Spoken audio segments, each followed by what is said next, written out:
अस्सलामुअलैकुम, welcome back to my YouTube channel. Another day another vlog. I hope कि आप सब लोग ठीक ठाक होंगे। अल्लाह का शुक्र जी, मैं भी ठीक ठाक। यहाँ पे जी मैं गई हुई थी ग्रोसरी स्टोर, वही ग्रोसरी करके आई थी। तो वो घर आके जी कोई पता चीज़ें संभालना भी एक बड़ा इम्तहान का काम होता है। आप लोगों को तो पता ही है, यहाँ पे जो अपार्टमेंट होते हैं वो छोटे छोटे होते हैं, तो ज़ाहिर बात है चीज़ें जो हम एशियन लोग होते हैं उनकी चीज़ें ज़्यादा होती हैं। तो किचन तो वैसे भी ये ज़्यादा ही छोटा कर देते हैं ना, तो बड़ी प्रॉब्लम होती है चीज़ों को जी, कहाँ रखूँ कहाँ ना रखूँ। एनीवे आज जी मैं आप लोगों के साथ शेयर करूँगी कि जर्मनी में वीज़ा, अगर आप लोग किसी कंट्री से इधर आके शिफ्ट होते हैं तो क्या प्रोसेस होता है जर्मनी में वीज़ा लेने के लिए।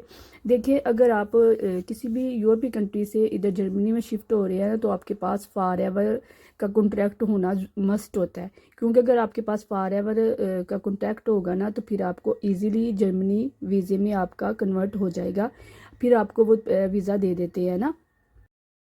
इसके अलावा आप लोगों को मैं ये भी बात शेयर कर दूं कि अगर किसी के पास 5 साल का वीज़ा होता है तो वो भी हो, लेकिन यूरोपीय यूनियन का, यूरोपीय कंट्री का, तो वो भी यहाँ आगे आसानी के साथ कन्वर्ट हो जाता है। लेकिन बेस्ट यही है कि आपके पास फॉर एवर का वीज़ा हो, ताकि कल को कोई परेशानी ना हो, कोई प्रॉब्लम ना हो। इससे बड़ी हेल्प हो जाती है। सही है ना कि यहाँ के लोग ज़्यादा फॉर एवर को तरजीह देते हैं। तो कोशिश करें कि आप लोग भी जब आएँ तो फॉर एवर वीज़ा आपके पास हो ना। हम लोग जब आए थे तो हमारे पास तो यही था, हमें काफ़ी ज़्यादा सहूलत हो गई थी ना।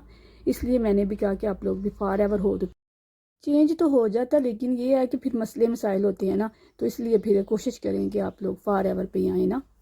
क्योंकि इधर भी बहुत ज़्यादा मसले मसाइल होते हैं, तो आप लोग तो ज़ाहिर बात है जो मर्द हजरात होते हैं वो तो इनको हैंडल कर सकते हैं। अगर फैमिली साथ हो, बच्चे साथ हो, तो फिर प्रॉब्लम क्रिएट हो जाती है ना। तो कोशिश करें कि फैमिली को आप लोग तब भी लेके आए जब आपके पास यहाँ का कार्ड मिल जाएगा, नेशनल वो सॉरी वो क्या कहते हैं, उसका वीज़ा मिल जाएगा या आपकी जॉब सही हो जाएगी, तो तब आप फैमिली को लेके आए। उसके बाद जी आप लोग जब यहाँ 1 साल परमानेंट काम करते हैं तो आपका वीज़ा आस्ता आस्ता वो एक्सटेंड करते जाती हैं। पहले वो साल का देते हैं, फिर वो 2 साल का कर देते हैं, फिर वो 3 साल का कर देते हैं ना।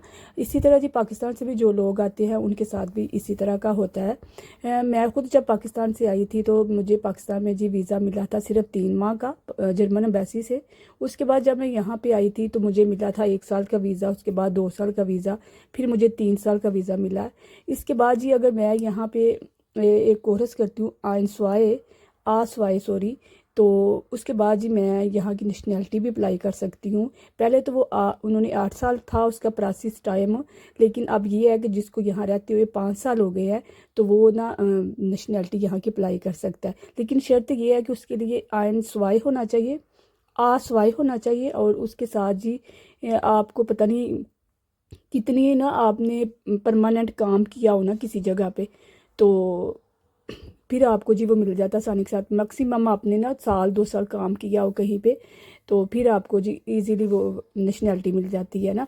ये पहले यहाँ बहुत ज़्यादा टफ रूल थे, लेकिन ये है कि अब उन्होंने काफ़ी ज़्यादा सहूलतें कर दी हैं, आसानी कर दी है। खैर मुश्किलात तो अभी भी है, लेकिन ये है कि कुछ इन्होंने चेंज कर दिया ना। इसी तरह जी पहले सुना था कि इटली में बहुत आसानी के साथ कागज़ वगैरह बन जाते थे, लेकिन अब भी उधर उधर भी बहुत ज़्यादा प्रॉब्लम आ रही है। हर चीज़ उन्होंने सख्त से सख्त कर दिया है, लेकिन अब उन लोगों को भी बड़े मसले मसाइल पेश आ रहे हैं ना। खैर जिसको जी यहाँ पे कागज़ वगैरह जो होते हैं डॉक्यूमेंट्स वो आसानी से मिल जाते हैं, वो तो कहता है कि यहाँ पे बहुत अच्छा है। लेकिन ये है कि जिसके लिए ज़िंदगी बड़ी मुश्किल हो जाती है, अगर किसी को कागज़ या डॉक्यूमेंट्स में एक दफ़ा कोई रिजेक्शन लग जाए ना, मैं तो कहती हूँ वो रिजेक्शन ये लोग ख़त्म नहीं करते, न्यू से न्यू कोई मसला निकाल देते हैं। बस दुआ करें कि अगर कोई कागज़ एक सबमिट करवाता है ना, तो उसके अंदर कोई किसी की प्रॉब्लम ना आ जाए, कोई इशू ना बन जाए। नहीं तो ये इशू एक दफ़ा कहीं मिल जाए ना, उस इशू को ये छोड़ते नहीं है। खैर यहाँ पे जी मैं फिर आप लोगों के साथ यही इन्फॉर्मेशन शेयर करनी थी, मैंने कहा आप लोगों को भी साथ शेयर कर देती हूँ, आप लोगों का फ़ायदा हो जाए कि यहाँ पे कागज़ वगैरह का जो प्रोसेस है वो क्या है। या फिर अगर आप लोग किसी और कंट्री से शिफ्ट होना चाहें तो आप के पास अगर 5 साल का वीज़ा है या फिर फॉर एवर का वीज़ा है, तो आप लोग इधर आसानी के साथ अपने जो डॉक्यूमेंट्स है कन्वर्ट कर सकते हैं। लेकिन यही वही बात ना कि आप लोगों को काम करना होगा, तो तब कहीं जाके फिर ये लोग सेटिस्फाई होते हैं। अदरवाइज़ काम के अगर आप काम नहीं करते तो फिर आपको वो जी आगे से वीज़ा एक्सटेंड नहीं करते। खैर यहाँ पे जी मैं वापस आ जाती हूँ अपने टॉपिक पे। ये जी मियाँ साहब लेके आए थे स्ट्रॉबेरी वगैरह, तो वो ही बच्चों को काट के देने लगी थी। बच्चे जो थे, शाम का टाइम नहीं था, ये तकरीबन 12 बजे के बाद ही टाइम था, तो बच्चों को वो बच्चों को भूख लग गई थी तो मैंने कहा कि ऐसा करते हैं कि आप लोगों को ना ओट्स वगैरह काट देती हूँ। वैसे भी आप लोगों को पता है कि जो स्ट्रॉबेरी होती है वो मैक्सिमम 2 दिन निकाल सकते हैं, 2 दिन से ज़्यादा तो वो निकाल ही नहीं सकती। चाहे आप जहाँ से मर्ज़ी इसको ले लेना, चाहे लिडल से ले ले, नेटो से ले ले, कहीं से भी ले ले, मगर वो 2 दिन से ज़्यादा आपका टाइम नहीं निकाल सकती। वो ख़राब हो जाती है, पता नहीं क्यों ख़राब हो जाती है। खैर यहाँ पे जी मैंने कुछ स्ट्रॉबेरी वगैरह काट ली थी, कुछ ख़राब हो गई थी, उनको निकाल दिया था। और साथ जी मैंने कुछ ग्रेप्स वगैरह बच्चों को रख दिए थे। बेटा तो कह रहा था मैंने नहीं खाना, बेटी को ही देने थे। बेटे ने तो खाना खाना, वो कहता मैंने खाना खाना, मैंने नहीं किए खाना ना ओट्स वगैरह।